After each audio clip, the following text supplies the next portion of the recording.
we began to be babysat, and one of the persons that would babysit us was one of my uncles, and he began to molest me. And this started at about the age of 5, and it continued till I was about 11.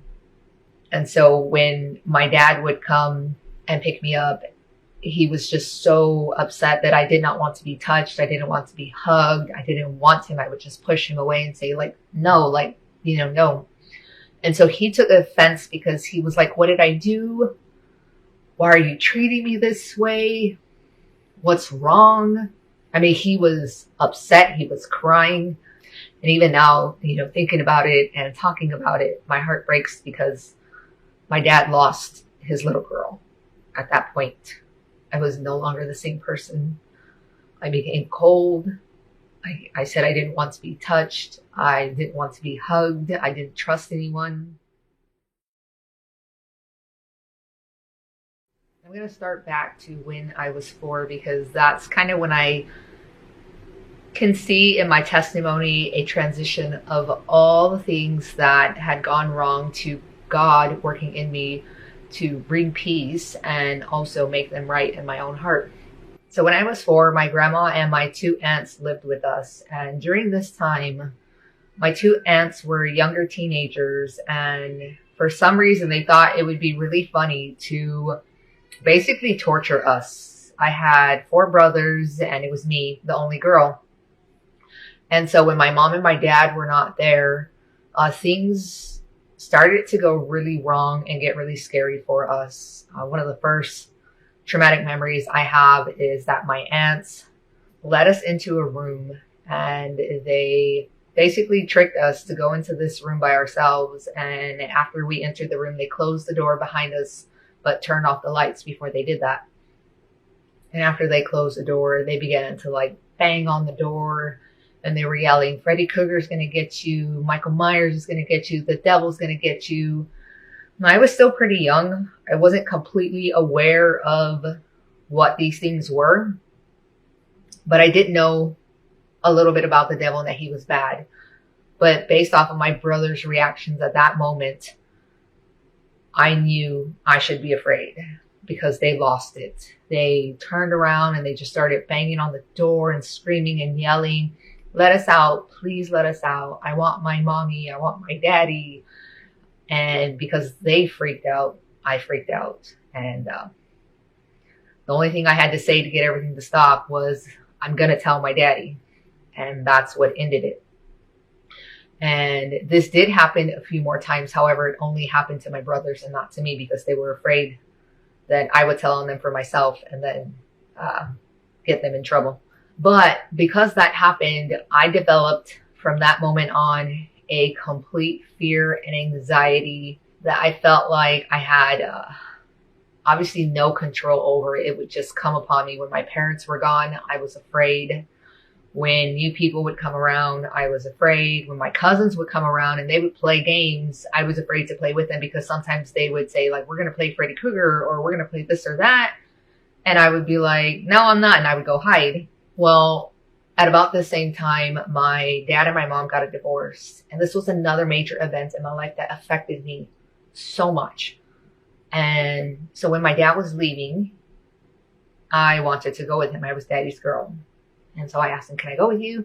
And he was like, no, I'm going to go wash my clothes. So he was going to the laundromat, but he had his dresser in the car and his clothes, his belongings. But I was young enough that I was like, oh, okay, I believed him. Fast forward a little bit and I realized my dad lied to me.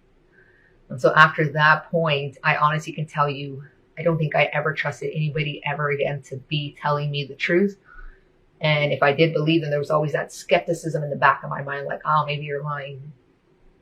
But anyways, like I said, that put a distrust in me. And there was also something that was an ongoing thing from when I was little to probably the age of 13. And that was that my mom was jealous of me. And so she would say things to me that were not very kind. She would talk bad about my dad to me because she was jealous that my dad would give me a lot of attention. And so I would see the difference in how she treated me and how she treated my brothers. And so I really never felt loved by my mom. I just always felt like she was competing for something with me, even though I did not know what we were competing for. So after my parents divorced, we ended up staying with my mom for a while. And I honestly have not a lot of memory of that time, but I was told my dad did not come see us for about 6 months because he was really distraught and depressed over the divorce. And during that time, supposedly I got closer to my mom. But during that time, we began to be babysat, and one of the persons that would babysit us was one of my uncles, and he began to molest me. And this started at about the age of 5, and it continued till I was about 11. And so when my dad would come and pick me up, he was just so upset that I did not want to be touched. I didn't want to be hugged. I didn't want him. I would just push him away and say, like, no, like, no. And so he took offense because he was like, what did I do? Why are you treating me this way? What's wrong? I mean, he was upset. He was crying.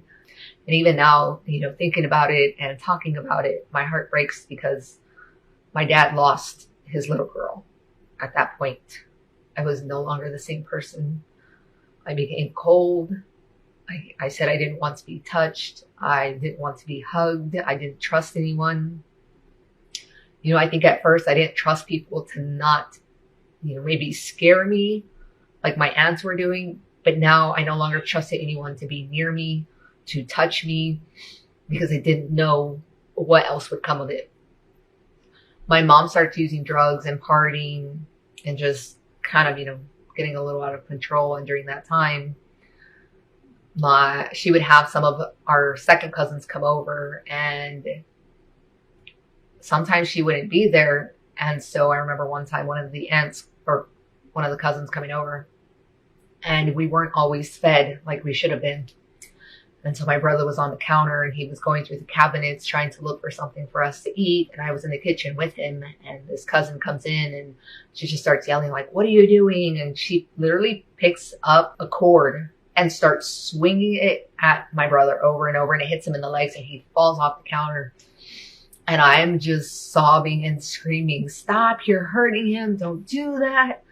Stop. And she literally stops because I lost all control, was just flipping out. Like, I can't believe you're hurting my brother like that.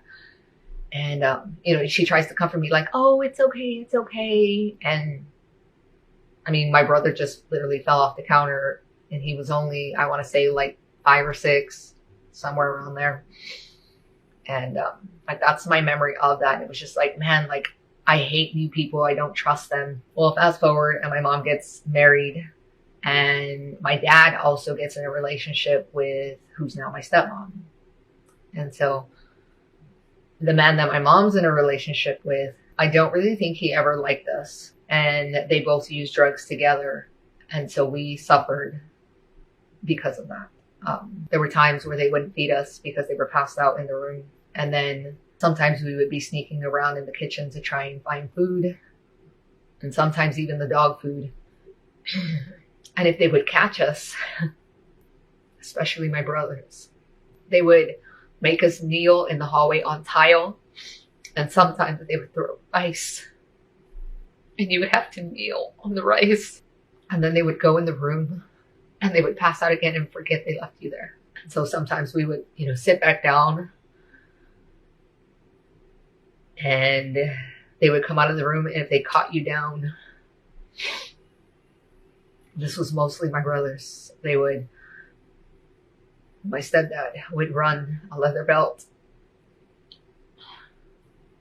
under hot water, and he would spank them.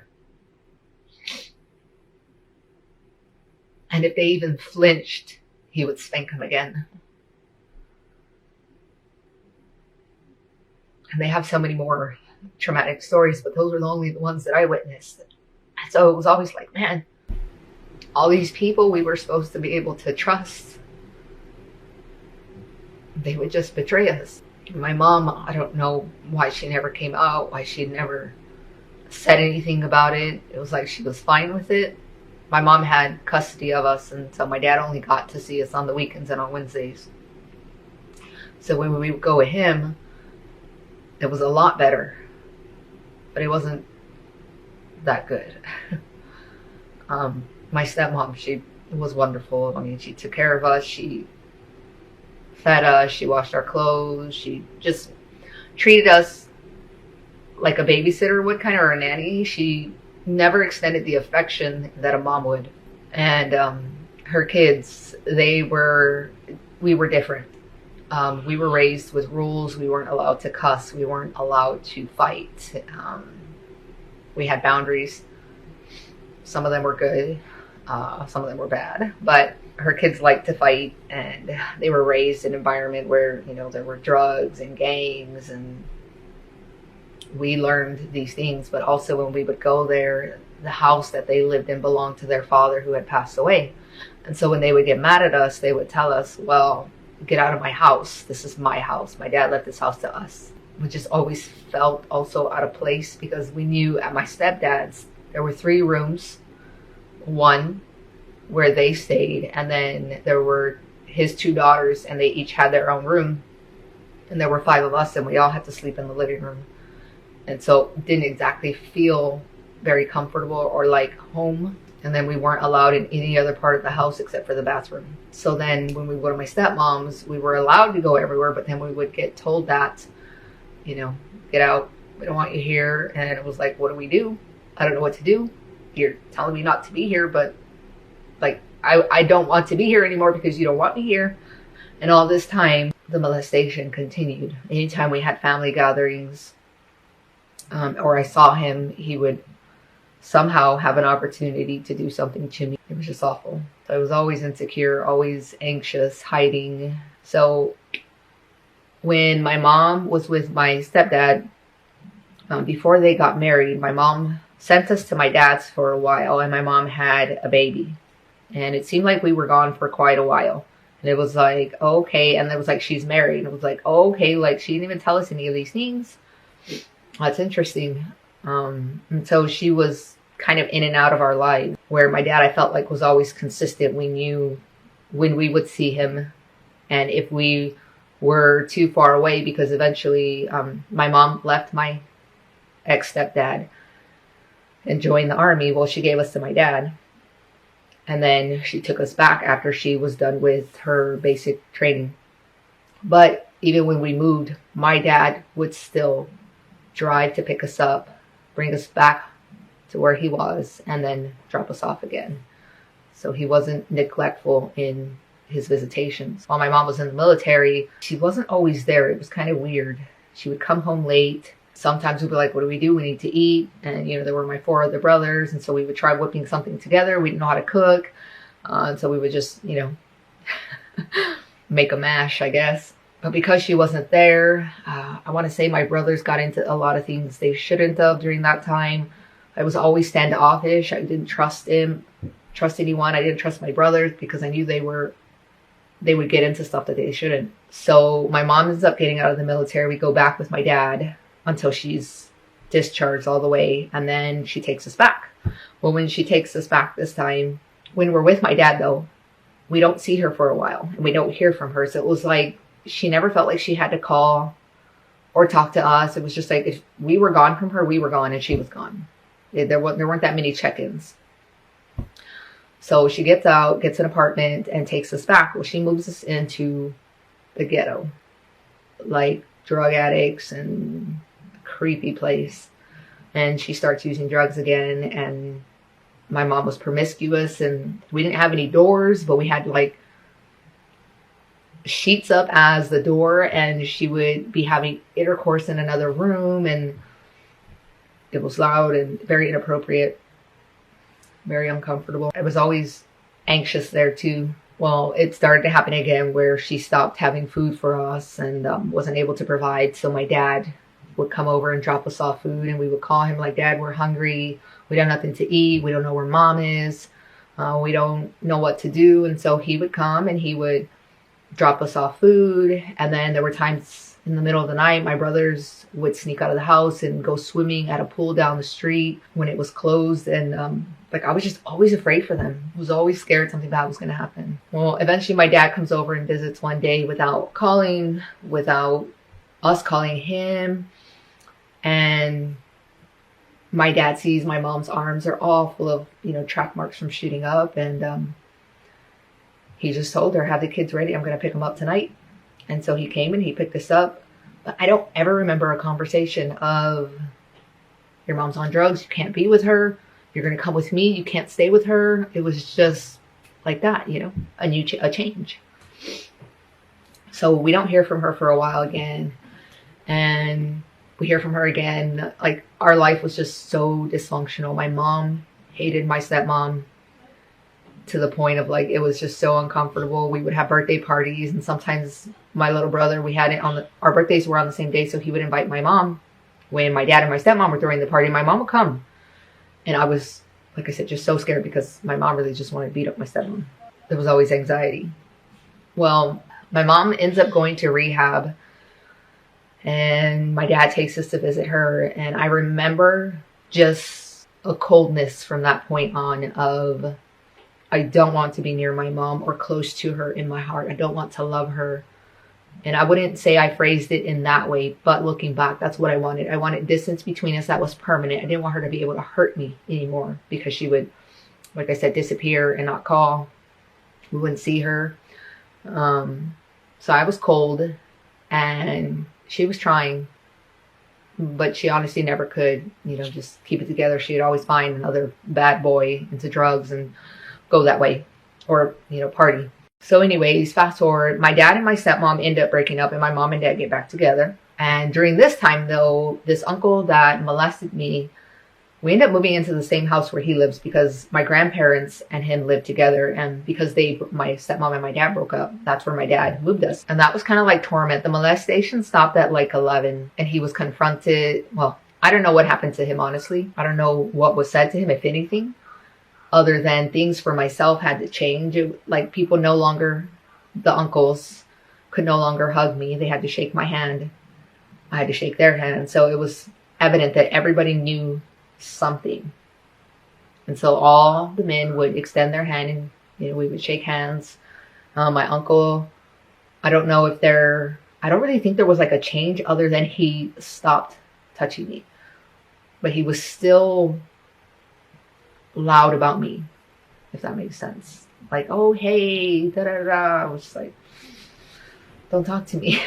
Like, that's how I felt in my heart, but I would never say that at that time. So when my mom and my dad got back together, things were good at first. It was like, wow, like, things are normal.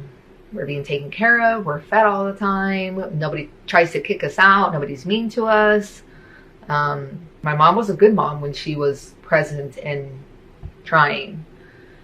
Well, they started drinking a lot and partying, and things just went south from there. Fights broke out, and one of the last times my mom was there, my mom and dad were fighting, and my mom threw an iron at my dad's head and cut his eyebrow open, and then my dad chased her, and I thought my dad was going to kill her, but that wasn't his intention.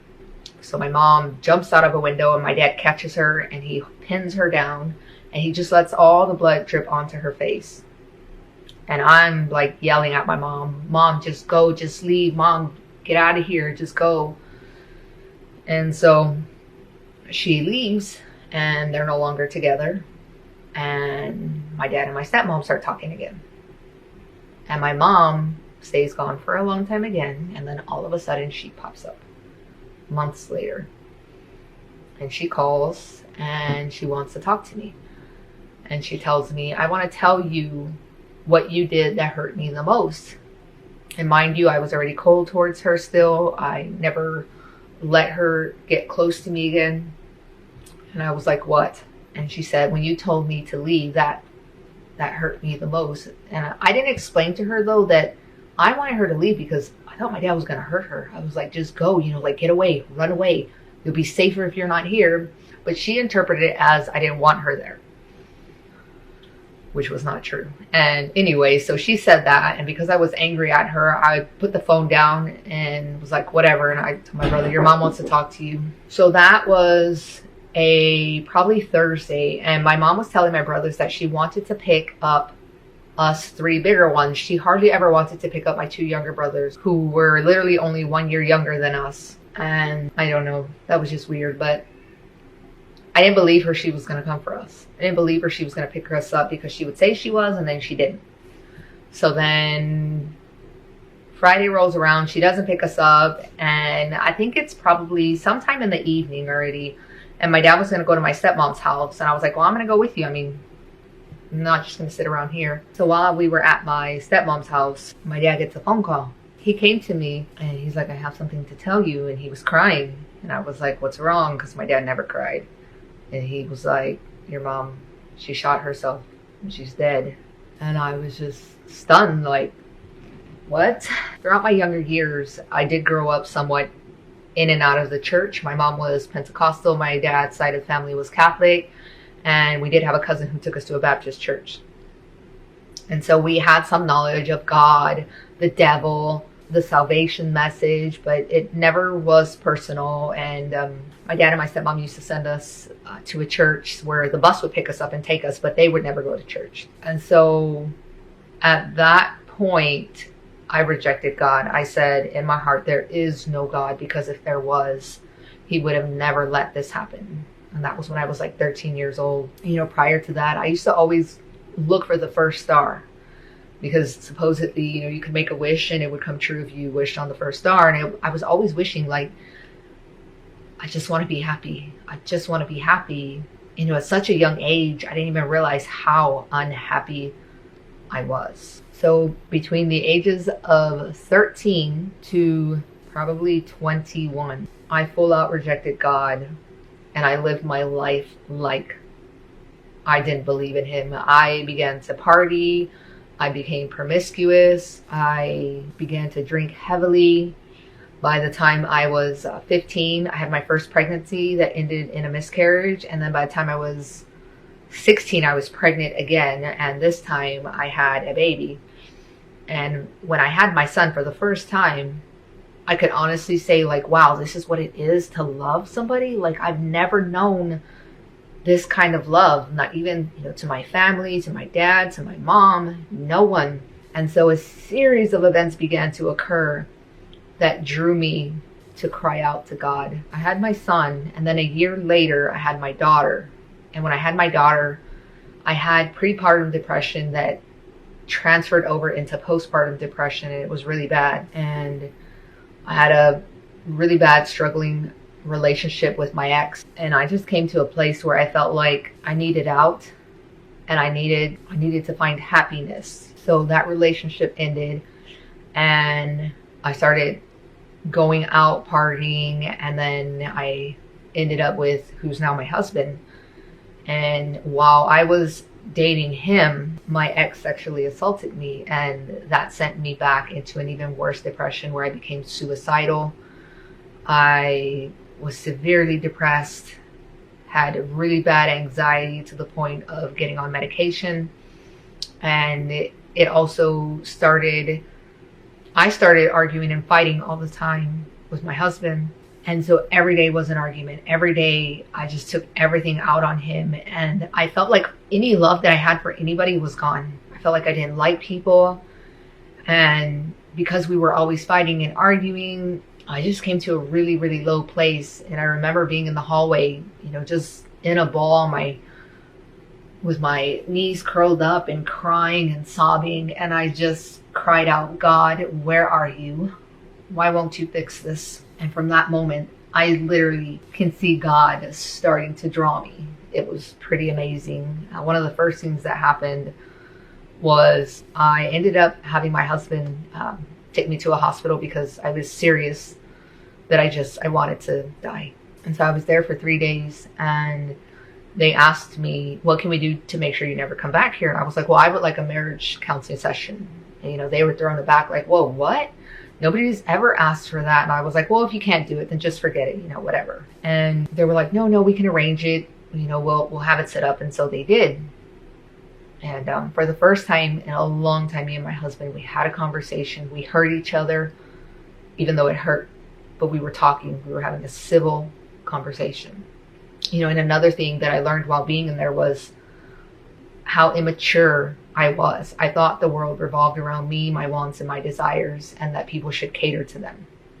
And I realized that that's not how the real world works. I broke down crying in there because I needed a new tray because I put sugar all over my food because I thought it was salt.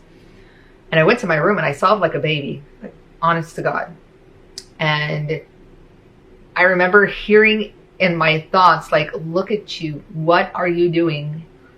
And I was like, yeah, what am I doing? I'm crying like a baby over food. This is ridiculous. Get up and get out there and quit acting like a baby. And I literally grew up some in there. I ended up going to see a psychiatrist who, I believe wholeheartedly she was a Christian, but she didn't come out with it because she taught me biblical views without the Bible. And so she would teach me and my husband, because we would have marriage counseling sessions at the same time, how to argue and to not argue. And it would help us get along better. But there were times where we would say to each other, well, you know, who does she think she is to tell me what to do? I can do whatever I want. And so this goes on for, I think, like 2 years. And the whole time she's teaching these concepts that, like I said, are biblical without the authority of God. Well, eventually my husband was in the military, so he gets cleared to move. And we moved to his next duty station. And within the first week of being there, someone invites us to church. And I'm like, well, I don't have anything else to do. And the church is literally down a block. It's not far at all. Like, you could be there walking in 3 minutes. So we start going, me and the kids. And while being there, they say they're having an adult Bible study in the parsonage, which was literally right there on the property. If I wanted to go, I could. And so I was like, well, I have nothing else to do. So I went.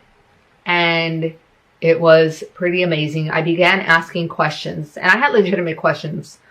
And they were so patient and kind. And they would answer my questions. And sometimes they would tell me, like, we don't know that. We won't know till we get to heaven. And so I was left with those kinds of answers too. Like, well, what? Like, we don't get to know? But when I was younger and I had denounced God, an aunt and an uncle would take us to church.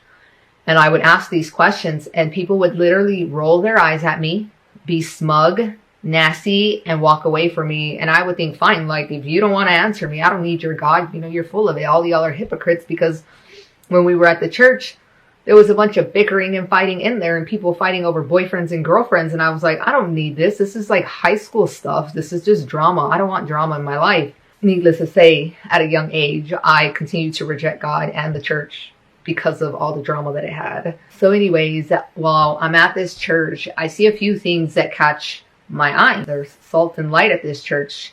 I grew up, if anybody ever did something for you, you better expect that they expect something back in return. And at this church, people would do things and give things and not expect anything back. And so I was just like, whoa, what is this? Then I remember I saw my friend. She was talking to her husband and I thought he seemed disrespectful. And so I was like, ooh, you're going to get it. And instead of that, his wife, Miles, remains patient and calm and loving and responds to him. And I was just like, whoa, I've never seen that. Like, how can you be so loving to someone who just treated you, in my opinion, unloving? But again, that was the light. And I was like, whatever she has, I want it. So I continued to go to this church. And the way the church was set up, I didn't know at the time, but basically when someone new came in, one of the women would volunteer to disciple the new person. And so a friend, my dear friend, her name was Michelle, she discipled me. And at this church, though, they didn't do altar calls. They simply let the Lord draw you. And if you were to get saved, you were to get saved. Not to say that they didn't preach the gospel. The altar call just wasn't given. So my friend's discipling me. She's teaching me all these biblical things. And I start changing. I start wanting to be obedient to Jesus. My life is just radically different. One of the things she taught me, because my husband was an unbeliever and we would still fight sometimes, especially if I brought up the Bible and God. And so she told me, well, there's a way that God teaches women who are married to unbelievers, you know, and how you can win them over with your conduct. And so I was like, oh, I can do that. And of course it wasn't me though, it was the Spirit working in me. And I changed. I stopped arguing with him. I stopped being mean and rude and condescending. And there was just like I said, a radical change. And one day we were having a potluck at the church and her husband was there. And so he starts asking me, so are you saved? And I was like, well, I don't know, am I? And he was like, well, only you can know that. And I was like, well, how can I know? And so he starts, telling me scriptures. I just responded to him, I'll go home and I'll pray about it. I'll think about it. And I went home and I did that. I prayed and I thought and I reflected on the scriptures and my life and my heart. And I was like, I'm saved. Like, I believe in Jesus. Like, I cannot tell you the day, the hour that all this happened, but it happened. And so after I realized I was saved, I called the pastor and I was like, I would like to be baptized. And so I was baptized into the body of Christ. And here I sit before you, a child of God, a believer. So that is my testimony of how I got saved. But the things that happened after I got saved were also pretty radical. I forgave my uncle who had molested me. I forgave my dad for lying. I no longer held people at an arm's distance that, always thinking, I can't trust you, I don't know you, or, getting anxiety because I'm around new people. This actually, I feel like, made me somewhat more bold. Granted, I'm not completely 100% sanctified and like Jesus, but a lot of things in my life have changed. I'm not mad at my mom. I genuinely love her. I wish she could have lived a different life. I forgive her for everything she did and didn't do as a mother. I'm close to my dad. I can hug my dad. Everything is fine in that area. I have a great relationship with my husband in the Lord. We have several kids together and we raise them in the Lord. As far as my aunts go, the same. I forgive them in my heart. I hold nothing against them. I love them. And I genuinely love everyone and just really want everyone to know the love of Jesus. Thanks for watching this video. I hope it was encouraging to you, and I will see you on my next video. Y'all take care. Bye.